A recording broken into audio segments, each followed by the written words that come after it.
Hey guys, what's up? Murphy's Opinions here, and today I'm coming at you with my review of the final Pierce Brosnan James Bond film, Die Another Day. Released in 2002, directed by Lee Tamahori. So the plot of the film is James Bond is assigned to a rendezvous with a North Korean army officer, Colonel Moon. But the mission is betrayed, and despite a spectacular escape attempt, Bond is captured and subjected to vicious North Korean torture before being released in exchange of prisoners. MI6 working back to health, but James is relieved of his duties because he is blamed for leaking information leading to several agents' deaths while in custody. Determined to clear his name and avenge himself on Zhao, James escapes and extracts information from a known Chinese intelligence officer, leading him to Cuba, and a meeting with a mysterious diver known as Jinx, and eventually to a meeting with a mysterious British billionaire, Gustav Graves, who's perfected spaceborne mirror designed to beam solar light and heat everywhere in the world for peaceful purposes. But James uncovers the mysterious genetic conversion equipment and also finds the solar mirror is really a laser cannon that can destroy anything in its path on Earth. So let's get into the cast now, and as I said earlier, Pierce Brosnan returns once again to play James Bond for one last time.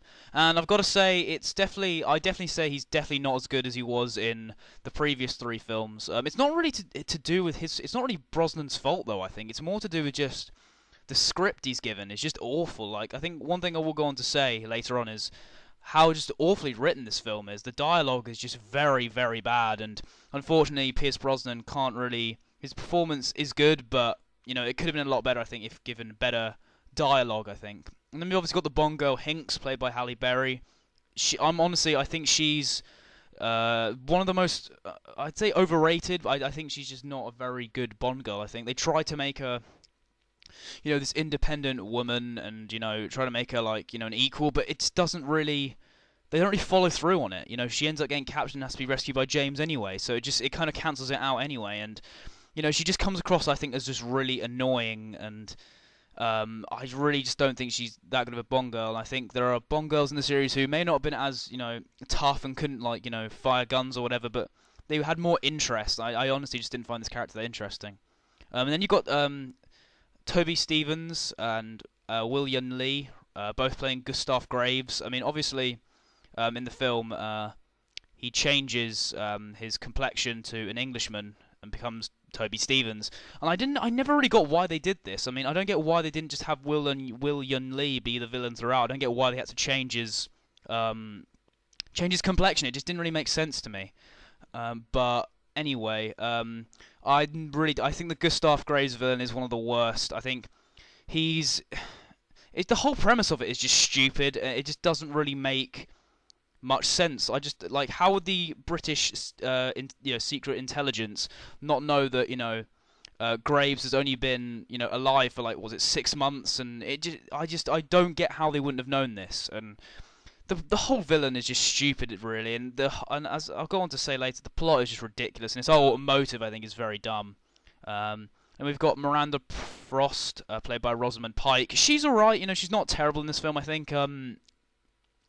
I think unfortunately she's just not that memorable, to be honest with you. I think maybe if they'd explored her more, we could have maybe got more interest behind her, and the kind of her betraying Bond, it's fairly obvious, I think. Then we've got Zhao, played by Rick Yoon. Oh god, this is just not a very good henchman. I think Zhao is one of those henchmen where the whole diamonds being engraved in his face is just completely ridiculous.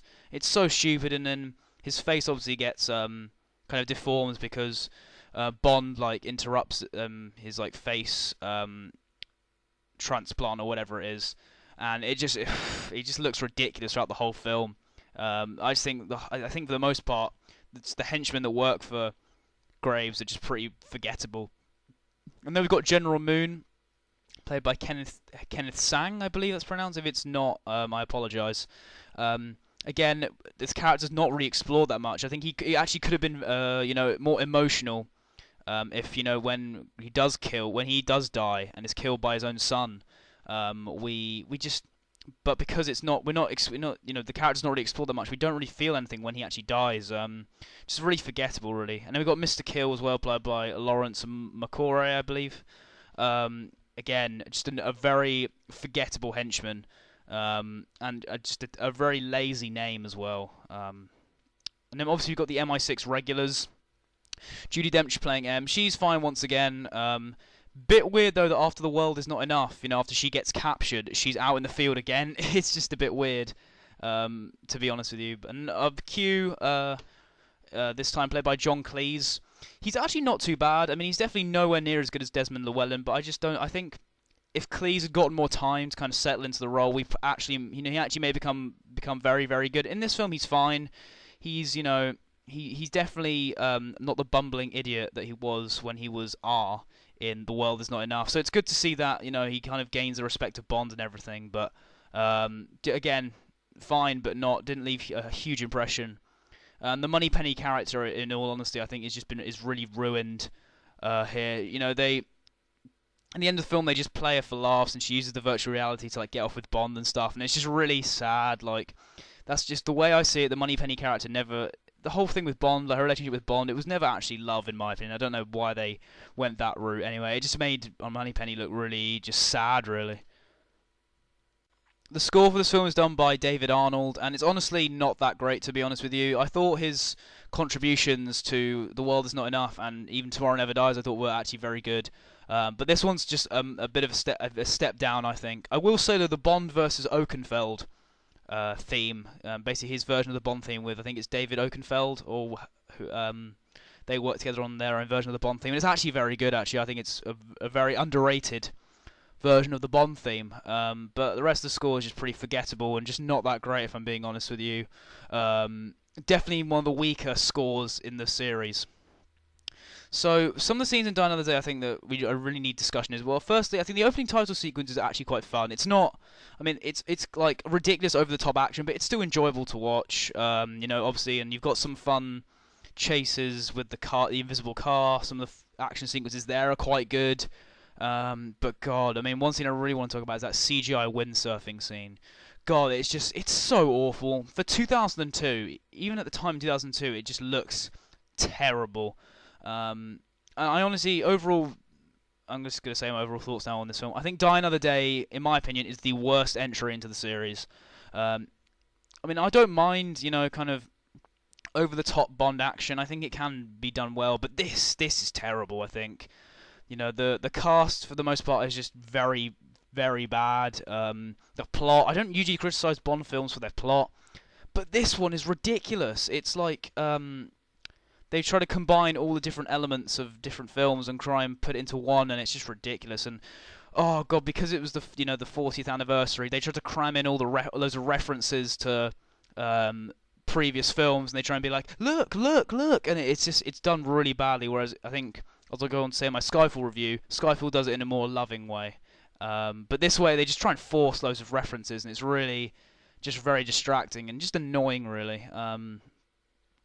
And overall, I think it's safe to say, Die Another Day, I think for the majority of people you will say it's one of the worst, and I have to agree. As I said, a poor cast, some fun action sequences, I guess, but again, nothing else I really found that enjoyable. And it was one of those films where when I watch it, it's just I never enjoy it, and the dialogue as well is awful. The puns are the worst in the series. I usually enjoy a good James Bond pun, but in this film it's done so badly and it's so forced, and it's just, oh God, it's awful.